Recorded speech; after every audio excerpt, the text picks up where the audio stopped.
Kalau ada orang punya rasa takut kepada Allah SWT sehingga dia tidak mau ketinggalan sholat yang wajib-wajib lah ya, sholat wajib, puasa, zakat, ya, haji dan seterusnya.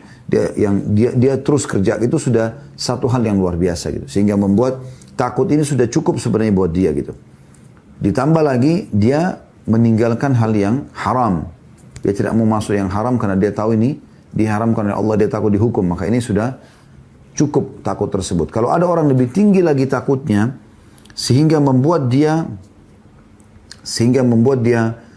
menambah amal-amal solehnya dengan yang sunnah-sunnah, kayak sholat fardu didampingi dengan sholat sunnah, kayak puasa Ramadan dengan puasa sunnah, zakat dengan sedekah, haji dengan umroh, maka itu hal yang bagus ya, terpuji. Dia tambah dengan zikir, dia tambah dengan baca Quran, dia tambah dengan perbanyak doa, ini terpuji. Tapi kalau ada orang yang takutnya berlebihan sampai membuat dia bisa meninggal dunia, ya, dalam arti kata was-was sudah, terlalu was-was, ya, maka ini tidak terpuji kata beliau.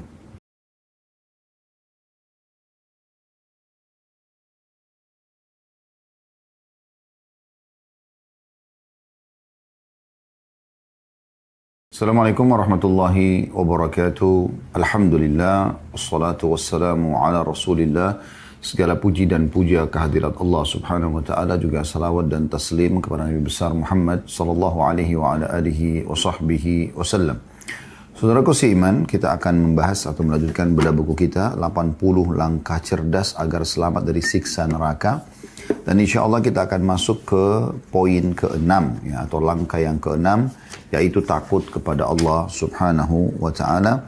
Setelah sebelumnya kita membahas langkah ke-5, masalah memperbanyak sujud kepada Allah. Teman-teman sekalian, materi ini adalah materi yang sangat penting dalam akidah setiap muslim. Bagaimana kita berada antara khauf dan roja.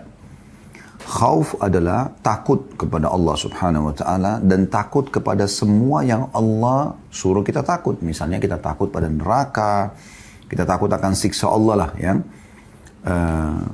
Kemudian juga roja. Roja itu berharap agar rahmat Allah selalu ada pada kita dan amal-amal kita diterima. Ini memang dua poin yang harusnya ada dalam prinsip seorang muslim.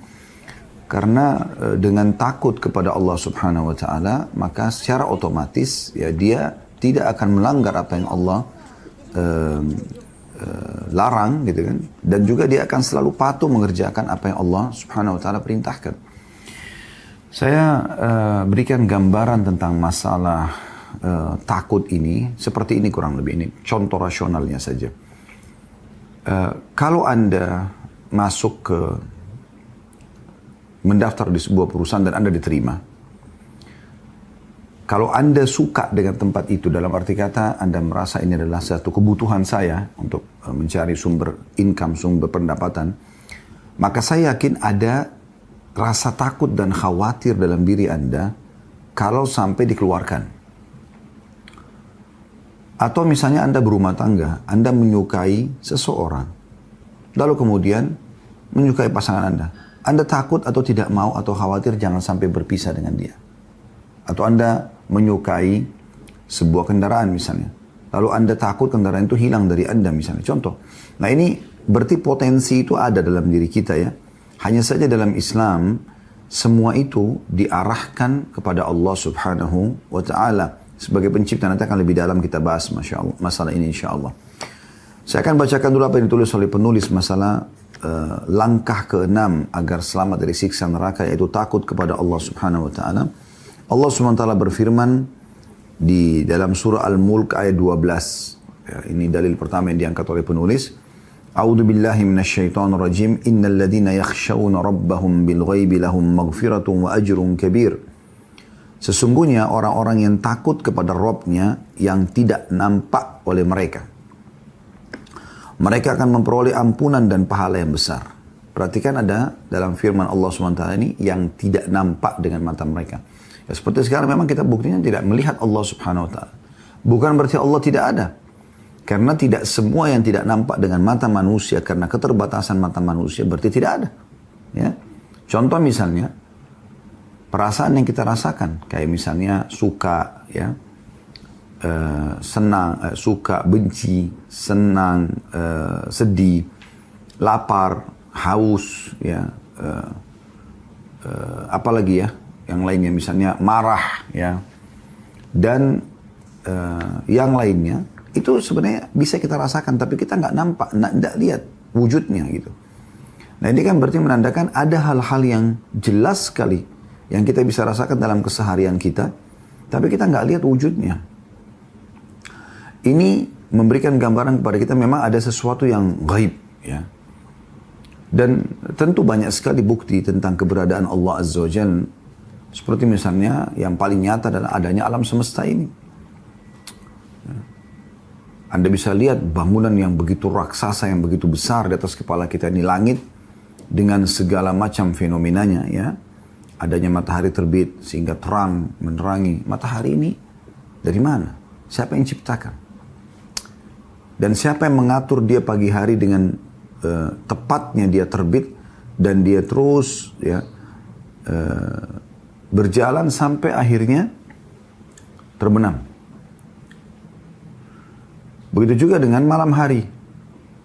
Luar biasa kalau kita mempelajari ilmu pengetahuan alam. Kita lihat bagaimana bumi kita yang sudah sangat luas bagi kita. Luar biasa gitu ya. Kalau kita bicara lingkup Indonesia aja, kalau ada di antara kita yang memiliki, ya, satu Jakarta Timur, itu udah luar biasa, paling kaya mungkin di dunia. Bukan cuma di Indonesia, di dunia, karena besarnya Jakarta Timur itu. Bagaimana kalau dia memiliki seluruh Jakarta? Bagaimana kalau dia memiliki Jabodetabek? Bagaimana kalau dia memiliki Jawa Barat? Bagaimana kalau dia memiliki seluruh Jawa? Bagaimana kalau dia memiliki Jawa dan Sulawesi? Bagaimana kalau dia memiliki Jawa, Sulawesi, Kalimantan, Irian, dan Sumatera? Ya. Yang kita sudah tahu, pulau-pulau besar di Indonesia. Luar biasa. Dan itu tidak mungkin terjadi orang memilikinya, ya, hak milik pribadi. Nggak mungkin. Ini sudah sangat luas buat kita, gitu. Seseorang antara kita bahkan kalau punya tempat, anggaplah teman-teman sekalian, luas tanah dia 1 hektar saja. Itu sudah besar sekali. Anggap 100 hektar yang dia tinggal sama anak cucunya. Itu sudah sangat luas bagi dia. Padahal belum apa-apa dibandingkan bumi ini. Bukankah Anda sudah pernah belajar dalam ilmu pengetahuan alam kalau bumi ini, ya, itu termasuk, ya, planet yang sangat kecil, ya, dibandingkan planet-planet yang masih satu edaran sama kita. Ada Jupiter, ada yang lain-lainnya gitu. Dan itu kita ini berada, matahari dan planet-planet kita ini, itu seperti pasir, ya. Dengan mataharinya, ya, seperti pasir di alam semesta ini karena banyaknya, ya, yang seperti itu di alam semesta ini. Sudah sampai kalau kita lihat, saya pernah lihat cuplikannya bagaimana seperti pasir di planet-planet yang begitu besar, ya, termasuk matahari yang sangat luar biasa besarnya bagi kita di bumi ini, itu nanti, ya, itu kita sudah dibuktikan secara ilmiah, memang seperti pasir dan banyak matahari-matahari yang lain di sana. Bahkan lebih besar, lebih panas daripada matahari yang kita ada. Nanti kita bisa lihat dan kita rasakan triknya. Ini menandakan teman-teman sekalian, pasti ada yang mengaturnya, ada yang menciptakan. Dan kita sebagai orang beriman, orang muslim, langsung diberikan kata kuncinya, la ilaha illallah, la ma'buda bihaqqin illallah. Tidak ada yang menciptakan, yang mengurus, yang mengatur semua yang di langit, semua yang di bumi, semua yang di kedalaman lautan, nampak, terjangkau atau tidak nampak atau tidak terjangkau oleh mata kita kecuali Allah. Kita selalu mengulangi surah Al-Ikhlas. A'udzubillahi minasyaitonirrajim. Bismillahirrahmanirrahim. Qul huwallahu ahad. Ikrarkan bahwasanya Allah itu esa. Nggak ada Tuhan lain. Allahus Samad. Allah yang segala sesuatu bergantung padanya. Lam yalid wa lam yulad. Tidak beranak dan tidak diperanakkan. Dia bukan seperti manusia. Nggak ada orang tuanya, nggak ada anaknya. Wa lam yakul lahu kufuwan ahad. Dan Allah tidak butuh pada siapapun. Allah zat tunggal yang mandiri dan tidak butuh pada siapapun. Tidak butuh pada apapun. Sampai sempurnanya Allah SWT dikatakan, idza qadha amran fa innama yaqulu lahu kun fayakun. Dalam surah Maryam. Kalau Allah ingin sesuatu, Allah cuma mengatakan jadi maka jadilah. Selesai. Dan kita diberikan kesimpulannya. Semua yang kita bisa lihat ya, dan kita tidak bisa lihat itu la ilaha illallah. Allah yang ciptakan, Allah yang ngurus. Ya. Teman-teman sekalian, kalau kita lingkup lebih sempit lagi, ya, misal contoh, ada sesuatu barang ya, atau Anda pernah lihat di muka bumi ini yang kuat, keras, batu misalnya, ya, besi misalnya, apalah ya, maka itu juga ada penciptanya. Sama, kembali kepada la ilaha illallah tadi gitu kan. Atau Anda lihat hewan buas, misalnya harimau. Harimau, ya, begitu kuatnya dia. Mungkin kalau satu manusia melawan satu harimau tidak akan mampu manusia melawannya karena sangat kuat gitu. Singa, harimau. Saya pernah lihat ada eksperimen dilakukan oleh beberapa binaragawan manusia yang sangat kekar. Anda kalau lihat badannya mungkin saya sama Anda mengatakan kita tidak akan mungkin bisa mengalahkan laki-laki ini karena luar biasa kekarnya, otot-ototnya luar biasa keras. Itu diadakan eksperimen, ditaruh tali antara dia tali tambang ya dengan seekor singa atau harimau yang ujung tali sebelah itu digigit oleh harimau ya, dan dia menarik di sisi yang lainnya. Dia tidak bisa sama sekali menggerakkan sedikit pun, harimau itu tidak mampu. Itu saking kuatnya. Sekarang pertanyaan, dari mana harimau ini? Siapa yang ciptakan? Siapa yang memberikan dia kekuatan? Siapa yang memberikan dia sifat pertahanan, menyerang mangsa, dan seterusnya? Kalau manusia bisa takut dengan harimau, karena takut diterkam, misalnya, maka bagaimana dengan yang menciptakan harimau itu? Kalau Anda bisa lihat batu gunung tadi keras, maka kuat. Bagaimana besi misalnya? Bagaimana dengan penciptanya? Dan subhanallah, Anda keliling-keliling mencari Tuhan, sudah banyak manusia melakukan eksperimen, tidak akan bisa menemukan titik temunya. Fir'aun mengaku sebagai Tuhan, mati dia. Ada yang menganggap seperti orang-orang di Jepang dengan majunya teknologi mereka anggap matahari adalah Tuhan. Juga matahari terbenam, dan sudah Allah ceritakan bagaimana Nabi Ibrahim AS tadinya menganggap matahari Tuhan, terus kemudian dia bilang ini mungkin Tuhan saya, bukan menganggapnya, tapi dia mengira ini mungkin bisa dianggap Tuhan. Tapi setelah terbenam dia mengatakan tidak mungkin Tuhan itu terbenam. Dia harus sempurna gitu ya. Maka kalau kita sudah kembali kepada poin ini, bahwasanya la ilaha illallah, tidak ada Tuhan yang berhak disembah kecuali Allah. Memang seseorang mukmin itu hatinya akan tunduk, hanya takut dan berharap kepada Allah Subhanahu wa taala. Dan memang Allah tidak nampak.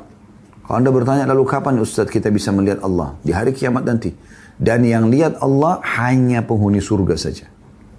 Disebutkan dalam sebuah hadis yang sahih riwayat Bukhari, kata Nabi SAW, kalau ahli surga sudah masuk ke dalam surga semuanya, maka Allah akan memanggil mereka semua kumpul, termasuk yang masuk neraka dulu ya, yang banyak dosanya, na'udzubillah, lalu kemudian dimasukkan ke dalam surga. Semua itu dikumpulkan oleh Allah SWT, masih pakai hijab, masih berhijab. Maksudnya berhijab ini, belum nampak dengan mata ahli surga pada saat itu. Kalau ahli neraka tidak akan pernah lihat Allah selamanya. Karena melihat Allah sendiri adalah sebuah nikmat yang sangat besar. Dan itu nikmat terbesar di surga nanti insya Allah. Semoga Allah jadikan kita semuanya penghuninya tanpa hisab. Allahumma amin. Dan Allah berikan surga Firdaus yang tertinggi insya Allah. Allahumma amin. Maka Allah mengatakan, wahai ahli surga. Maka mereka mengatakan, labbaika wa sa'daik. Kami jawab panggilanmu dengan santun ya Allah, dan semua kebahagiaan, ketentraman dari sisimu. Maka kata Allah SWT, apakah ada sesuatu yang kalian inginkan? Ada tambahan gak? Mereka bilang, apalagi ya Allah?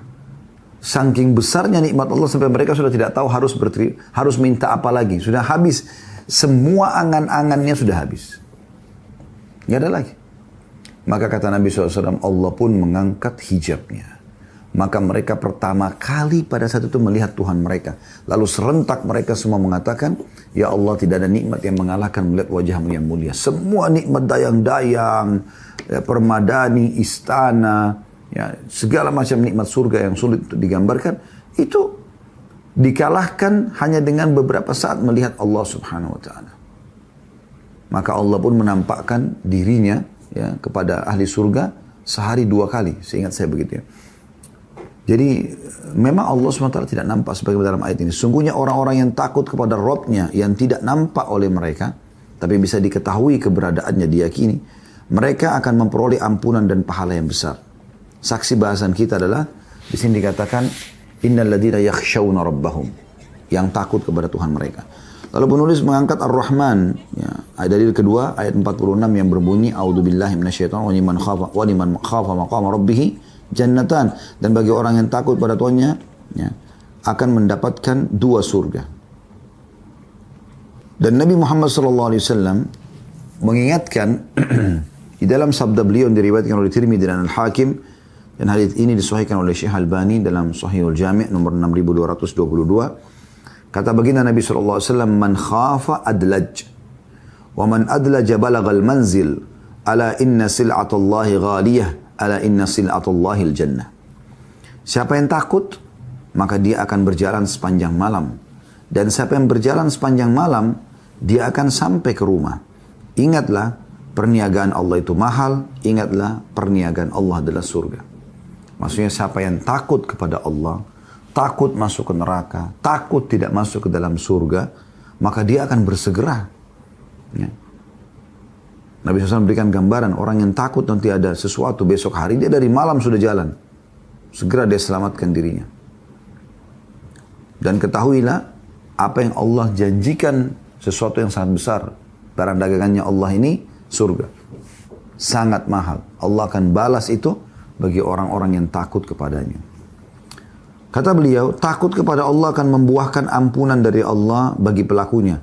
Bahkan akan mengantarkan pada nikmat abadi dalam surga Ar-Rahman atau Zat yang Maha Pengasih. Ini kurang lebih yang ditulis oleh penulis, dan kita insya Allah akan lanjutkan penjelasannya dari tulisan salah seorang doktor yang akan saya bacakan insya Allah. Namun insya Allah saya ingatkan, pertemuan akan datang nanti kita akan masuk ke langkah ketujuh, yaitu memperbanyak istighfar. Saya akan coba teman-teman sekalian membacakan sebuah tulisan yang berhubungan dengan masalah bahasan kita ini, yang ditulis oleh Dr. Ali Al-Hudhaifi hafidhahullah. Kurang lebih terjemahnya begini: amalan hati merupakan perkara besar dan agung. Kan kita ada amal badan ya, seperti orang sholat, orang zakat, jihad, itu kan amal badan. Amal hati ada juga ya, seperti tawakal, ikhlas, yakin ya. Amalan hati merupakan perkara besar dan agung. Pahala dan dosanya lebih besar bila dibandingkan dengan amalan anggota badan. Karena gerakan anggota badan hanya mengikuti hati. Oleh karena itu dikatakan hati adalah penguasa anggota badan, dan anggota badan lainnya adalah pasukannya. Ya.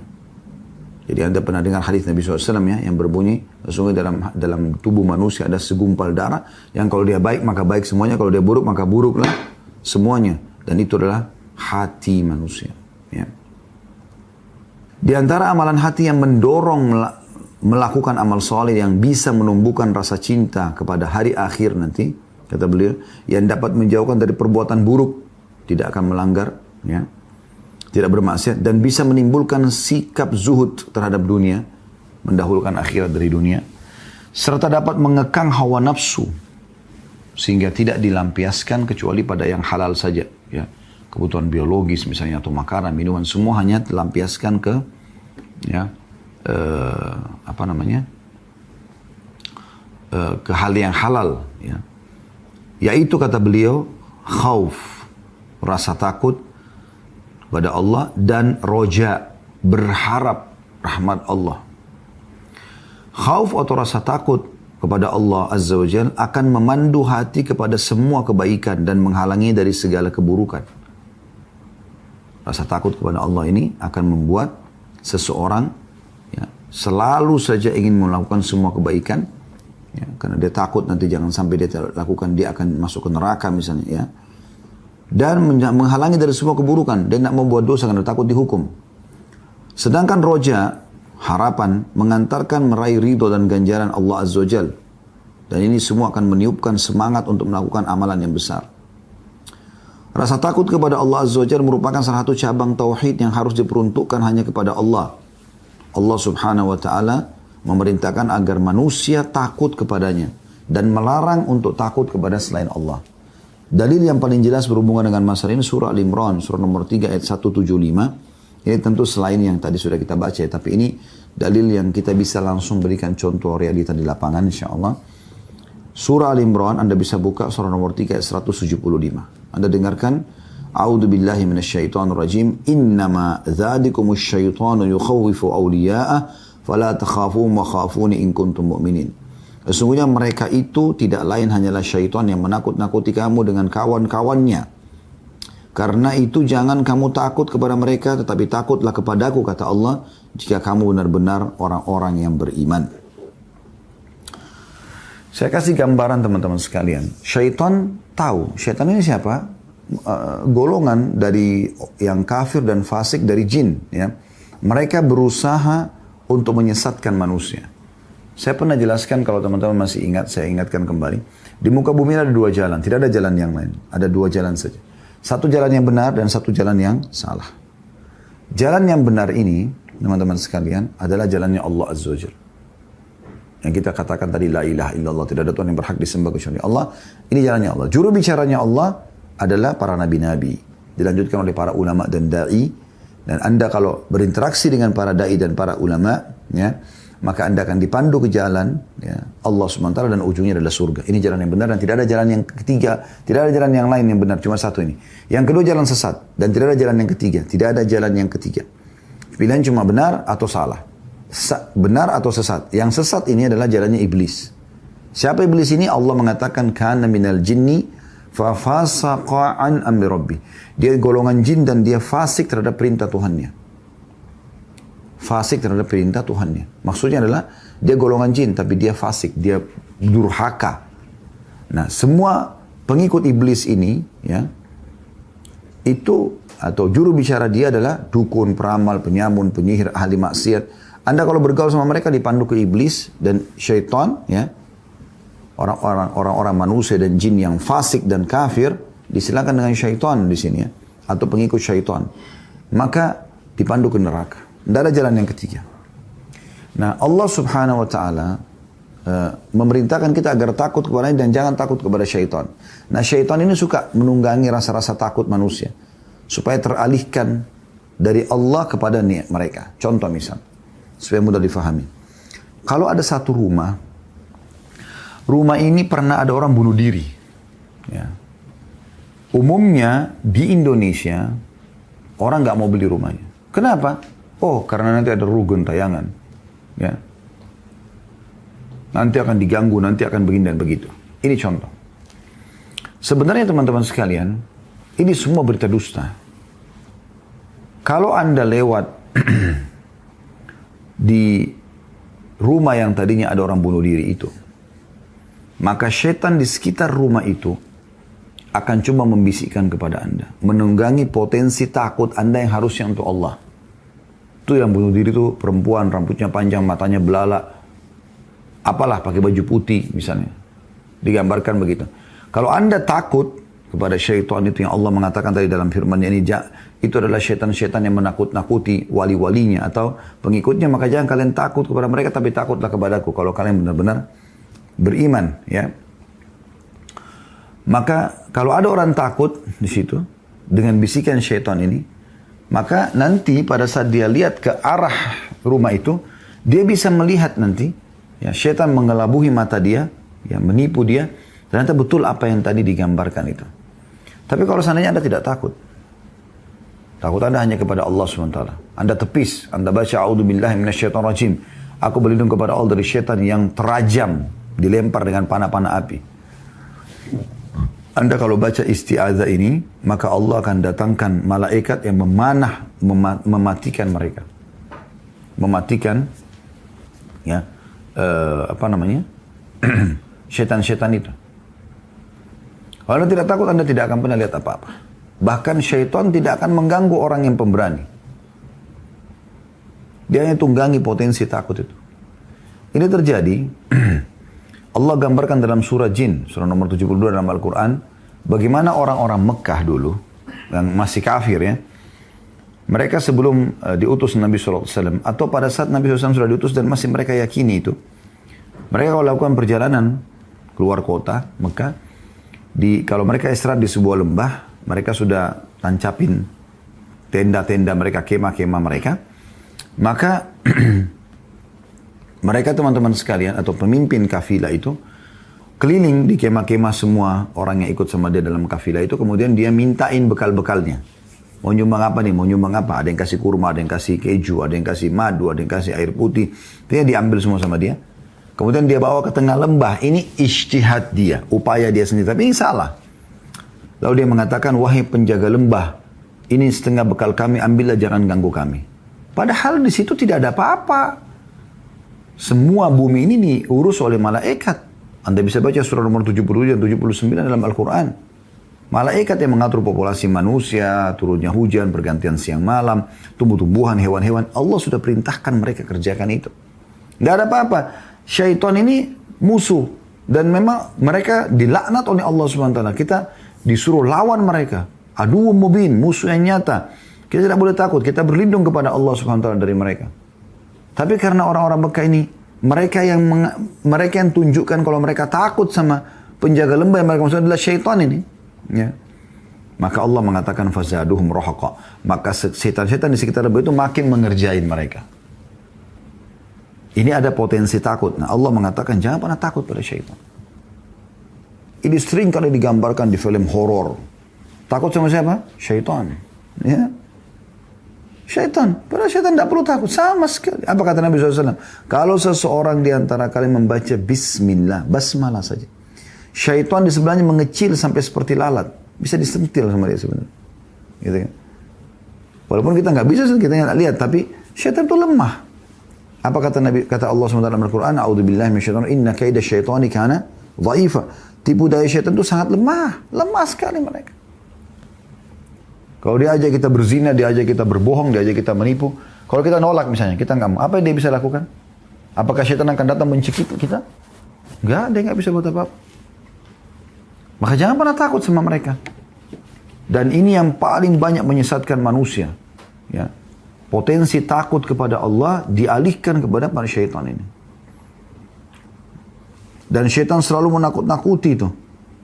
Sampai kata Nabi SAW dalam sebuah hadis, kalau ada orang yang mau menganut agama Islam, syaitan akan datang menakut-nakuti dia. Sambil mengatakan kepada dia, ya, sambil mengatakan kepada orang tersebut, untuk apa kau tinggalkan agamamu, dan segala macam. Dia bisik-bisikin begitu.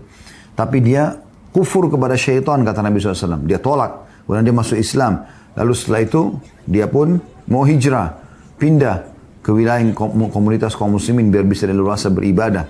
Maka syaitan akan bisikin, bagaimana bisa kau tinggalkan negara kamu dan segala macam. Sampai dia nolak, dia kufur kepada syaitan. Ya.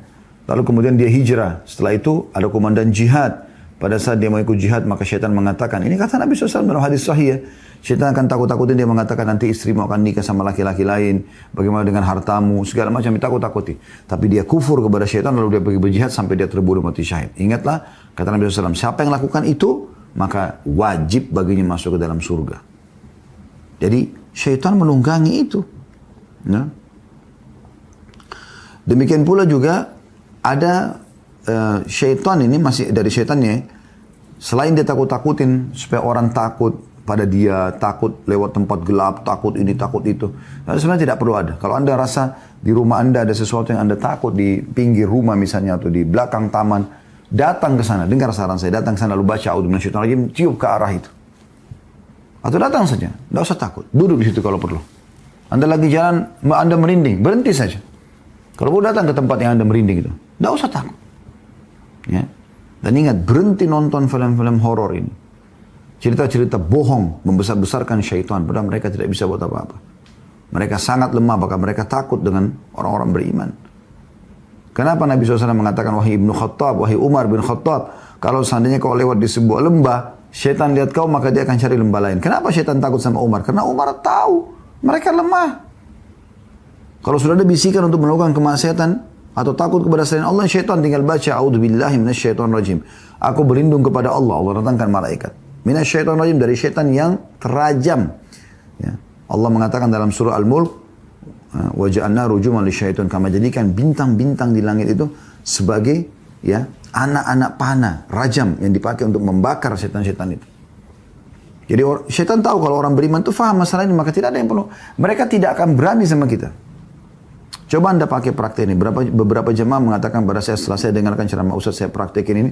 Kata betul, dulu saya penakut Ustaz, tapi sekarang alhamdulillah sudah nggak ada sama sekali. Bahkan saya di rumah pun biar sendirian segala macam, nggak ada sesuatu yang saya perlu takutkan lagi. Dan memang hilang dengan sendirinya semua itu. Itu cuma was-was saja. Nah, syaitan juga menunggangi agar kita takut pada manusia. Apa yang perlu kita takuti dari manusia? Masalahnya apa kita takut sama dia? Kalau kita salah, kita minta maaf dan kita luruskan. Kalau kita benar, kita tinggal pertahankan. Allah mengatakan dalam surah Al-Ma'idah, surah nomor 5 ayat 44 masalah ini. A'udzu billahi minasyaitonir rajim. Fala takhshawun nasa wakhshawni wa la tashtaru bi ayati thamanan qalila. Karena itu janganlah kamu takut kepada manusia, tapi takutlah kepadaku, kata Allah. Dan janganlah kamu menukar ayat-ayatku dengan harga yang sedikit. Kata penulis ini, yang dimaksud dengan rasa takut adalah rasa cemas, gundah, dan khawatir ya, terhadap azab Allah akibat melakukan perbuatan haram atau meninggalkan kewajiban. Juga khawatir jika Allah subhanahu wa ta'ala tidak menerima amalan solehnya. Dengan rasa takut ini, jiwa akan terhalau dari hal-hal yang diharamkan dan bergegas dalam kebaikan. Jadi dari ayat tadi surah Al-Ma'idah itu, kita jelaskan dulu, kalau kita juga tidak boleh takut pada manusia. Beda kalau takut itu normal, misalnya kita takut dari kejahatan orang, biasa. Tapi kalau kalau kita takut kepada Allah, Allah akan hilangkan itu nanti. Sampai pada tingkat kita sudah tidak ada lagi rasa takut kecuali kepada Allah SWT. Allah memuji, Allah mengatakan, wala yakhafuna lawmata laim. Dalam hadis Nabi SAW mengatakan, dan mereka tidak takut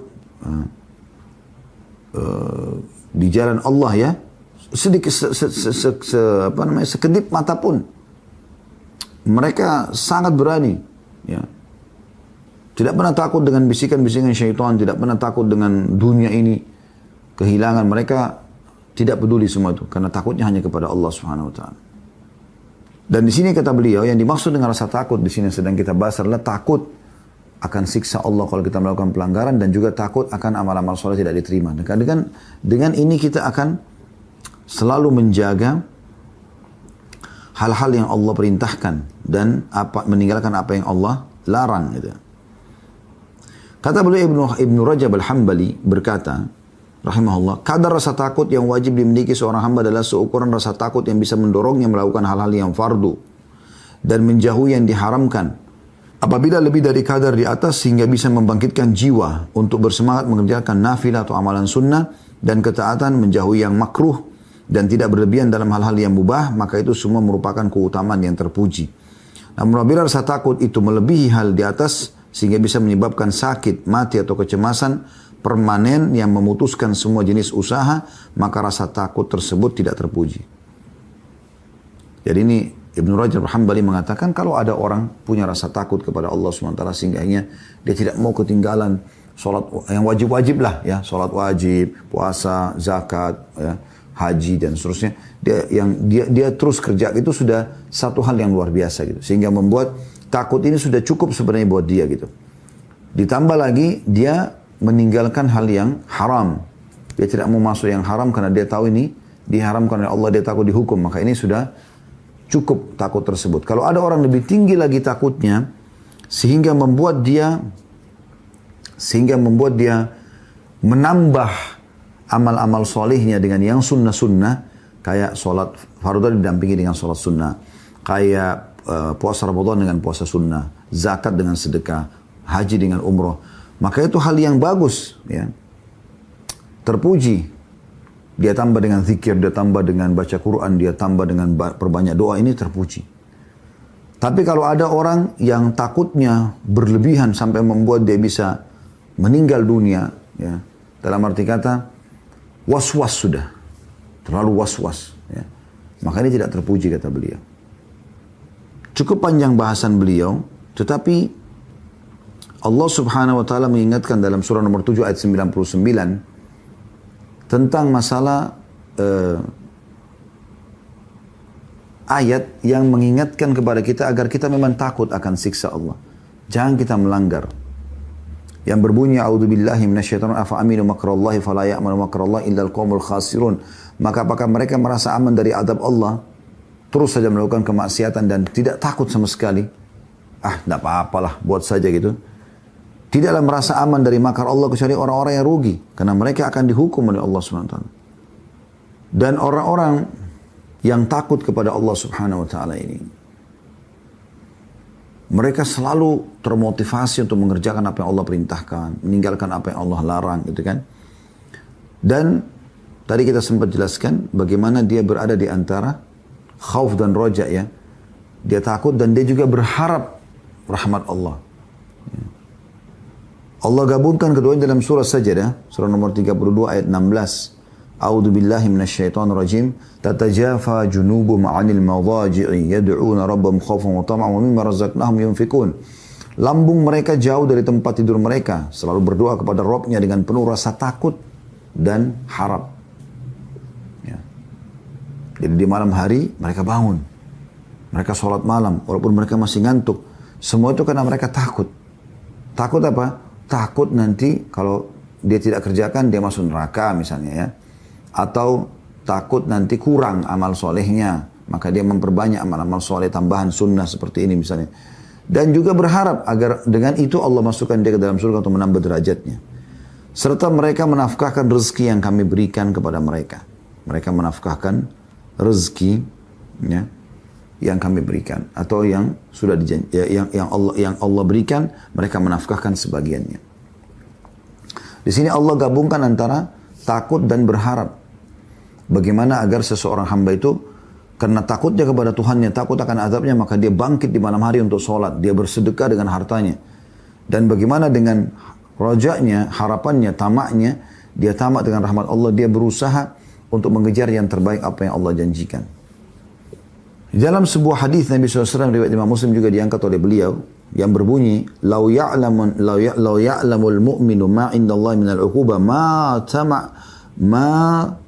tami'a bi jannatihi ahad." Seandainya seorang mukmin mengetahui azab yang ada di sisi Allah, niscaya tidak seorang pun akan terlalu berambisi untuk meraih surganya. Maksudnya, kalau seandainya seorang mukmin tahu bagaimana satu dosa itu sudah cukup akan mendatangkan hukuman Allah sebesar ini, maka mereka akan terus sibuk menyelamatkan diri dari siksa itu, dan mereka tidak terlalu peduli lagi dengan surga. Padahal sebenarnya dengan mereka meninggalkan dosa itu dan mereka berusaha bertobat kalaupun melakukannya, sudah cukup membuat mereka masuk dalam surga. Tapi mereka tidak akan fokus meminta surga kalau mereka tahu bagaimana siksa Allah yang Allah siapkan untuk satu dosa saja. Walau ya'lamul kafiru ma indallahi minar rahmah ma qanata min jannatihi ahad. Dan seandainya orang kafir mengetahui kasih sayang Allah, niscaya tidak seorang pun akan putus asa untuk meraih surganya. Artinya kalau orang-orang kafir tahu ternyata mereka hidup dalam keadaan kufur pun kepada Allah, tapi satu waktu pada saat mereka masuk Islam, atau pada saat mereka masuk Islam mereka tahu semua dosanya akan dimaafkan dan mereka masuk surga, maka mereka tidak akan menunda untuk segera menyelamatkan diri. Sampai Amr bin As radhiyallahu anhu mengatakan kepada Nabi SAW pada saat beliau masuk Islam, beliau mengatakan, "Ya Rasulullah, saya masuk Islam tapi saya punya dua syarat." Kata Nabi SAW, "Apa syaratmu?" Dia bilang, "Yang pertama, ya, saya ingin..." Dia bilang, "Saya punya syarat, bukan dua syarat, saya punya syarat." Maksudnya satu saja syaratnya. Dan ini pertama kali orang masuk Islam kasih syarat. Ya. Kata Nabi SAW, "Apa syarat?" Dia bilang, "Saya minta syarat agar semua dosa saya dimaafkan yang lalu-lalu. Yang saya benci, Anda benci Islam, perangi Islam," gitu. Kata Nabi SAW sambil senyum, "Hai Amr, tidakkah kau tahu bahwasanya Islam telah menghapuskan semua yang lalu?" Maka Amr pun langsung syahadat gitu. Artinya orang kafir ini, kalau dia tahu bagaimana rahmatnya Allah SWT, bahwasanya orang biar buat dosa sebanyak apapun, kalau dia taubat dan nasuh kepada Allah, Allah akan bisa masukkan ke dalam surga, maka mereka tidak akan putus asa untuk mengejar surga itu. Andai saja, saudaraku seiman, ada orang yang merasa amalnya yang dia kerjakan masih sedikit, maka dia khawatir nanti tidak bisa menyelamatkan dia dari api neraka, atau membuat dia tidak mendapatkan derajat yang tinggi di surga, maka ini yang sedang kita bahas. Jadi ada perasaan dia khawatir sesuatu yang masih kurang ya dari apa yang harus dia kerjakan sebagai seorang hamba untuk mengejar apa yang Allah janjikan. Karena memang perasaan ini harus ada muncul. Ya. Nabi SAW bukan menakut-nakuti umatnya, tapi pada saat beliau mengatakan sabda beliau dalam hadis yang sahih atau dari hadis Hasan riwayat Tirmidzi di nomor 2234, beliau mengatakan, demi Allah, andai saja kalian tahu apa yang aku ketahui, sungguh kalian akan tertawa sedikit dan banyak menangis. Kalian pun akan enggan berlezat-lezat dengan istri kalian di ranjang, dan akan kalian keluar ya, menuju tanah yang tanah yang tinggi, mengiba-iba berdoa kepada Allah. Nabi SAW bukan dengan menyampaikan sabda beliau ini berarti menyuruh umatnya selalu ketakutan, berlebihan, tidak. Tapi beliau ingin menyampaikan, andai saja kalian tahu apa yang aku ketahui, aku sudah diperlihatkan surga, sudah diperlihatkan siksa kubur, aku juga sudah diperlihatkan surga. Aku sudah diperlihatkan neraka, aku sudah diperlihatkan neraka dengan segala macam siksaannya, begitu juga dengan alam barzah, dan aku juga diperlihatkan surga dengan segala macam nikmatnya. Kalau kalian tahu apa yang aku ketahui ini, maka kalian akan sedikit tertawa dan banyak menangis. Beliau bukan melarang umatnya untuk tertawa, tidak. Nabi SAW tersenyum, tertawa dengan sebagian sahabat di waktu tertentu, tapi tidak menjadikannya sebagai pola setiap hari, ya. Dan tidak pernah menangis sama sekali, tidak. Nabi SAW mengatakan kalian akan menangis yang banyak kalau kalian tahu apa yang aku lihat ini. Maksudnya menangis ini agar berharap, ya, mendapatkan apa yang sebaiknya yang dia dapatkan kalau dia dengan berdoa itu. Karena di sini Nabi SAW mengatakan di akhir hadisnya, dan kalian akan menuju ke tanah yang tinggi, ya, kemudian berusaha berdoa kepada Allah, ya, mengiba-iba agar kalian dimasukkan ke dalam surga dan diselamatkan dari siksanya. Berarti kan ada yang Nabi SAW ingin titik beratkan di sini adalah bagaimana rasa takut yang muncul itu. Disebutkan dalam sebuah statement yang menarik dari Umar bin Khattab radhiyallahu anhu, diambil dari riwayat Abu Nuaim dalam kitab Al-Hilyah di halaman 138, Umar mengatakan, ya, padahal dengan luar biasa ya, beliau sudah dijamin masuk surga, beliau mertua Nabi, beliau khalifah muslimin yang tentu dengan banyak keputusannya memanen pahala ya. Karena di zaman beliau lah ekspansi Islam terjadi ke Persia, ke negeri Syam ya, ke wilayah Romawi. Maka dua wilayah ini tersebar Islam dan akhirnya tersebar ke seluruh dunia. Ini juga dipanen pahalanya oleh Umar radhiyallahu anhu. Tapi beliau pernah berkata untuk menggambarkan kepada orang-orang bagaimana beliau dengan itu semua tidak sombong dan beliau takut kepada Allah Subhanahu wa taala. Beliau mengatakan, andai terdengar suara dari langit berbunyi mengatakan, wahai manusia, kalian semua sudah dijamin pasti masuk surga kecuali satu orang saja, maka niscaya aku khawatir akulah satu orang itu.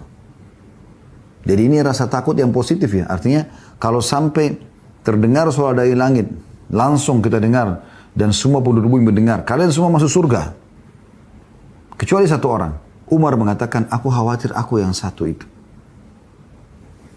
Begitu juga bagaimana Abu Hurairah radhiyallahu anhu, sahabat Nabi yang mulia yang terkenal dengan ulamanya sahabat paling banyak, laki-laki yang paling banyak meriwayatkan hadis adalah Abu Hurairah. Beliau mengatakan pada saat menghadapi sakaratil maut, aku tidak menangis karena urusan dunia kalian. Aku nggak penting tentang masalah harta segala macam. Aku menangis karena telah jauh perjalananku. Namun betapa sedikitnya atau perjalanan jauh yang aku tempuh ini menuju ke akhirat, dan bekalku masih sedikit. Sungguh kelak aku tidak tahu apakah aku nanti berakhir ke surga atau ke neraka, dan aku tidak mengetahui yang mana kira-kira ya yang akan menjadi tempatku. Ini diriwayatkan oleh Abu Nuaim ya, atau Nuaim bin Hammad dalam kitab Zuhudnya di halaman 159. Artinya bagaimana ya, orang seperti ini ya, berusaha gitu kan untuk mengingat dirinya tetap berada dalam rasa takut itu, karena statement sebagian ulama mengatakan siapa yang memiliki rasa takut terhadap Allah di dunia maka tidak akan memiliki rasa takut nanti di akhirat, akan ada jaminan. Tapi siapa sebaliknya tidak takut kepada Allah di dunia, dia lalai terus, maka dia akan ketakutan nanti di akhirat.